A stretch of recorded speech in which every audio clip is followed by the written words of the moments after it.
صباح الخير وصباح النشاط، جمعة مباركة. اليوم بما انه يوم الجمعة ممل وانا بحبهوش، قررت اطلع انا والبيست فريند نتمشى شوية على البحر، بعدين نقعد قاعدة هيك على البحر رواق مع حالنا، جايبين مناقيش انا عاملاها وعملت مصايب مرة امبارح.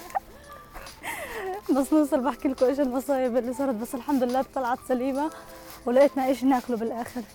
عندي خديجة بتتعب بسرعة وبتخلينيش اتهنى على المشي وبتركبنا سيارة على طول أول ما تقرر إن هي تعبت، بس اتس اوكي حنكمل الطلعة ونروح ننبسط.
عمل الاشياء هاي.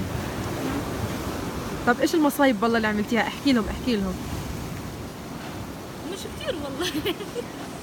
حرقت السجادة ما شاء الله، حرقت الطنجرة ما شاء الله، حرقت كم رغيف بس ما حرقتش حاجة.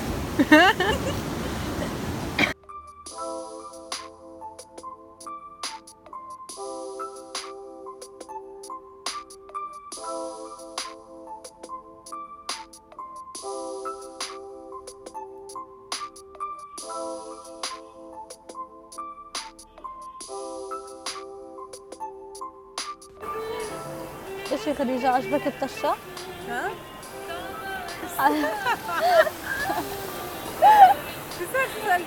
عجبتك الطشة؟ ثانك يو.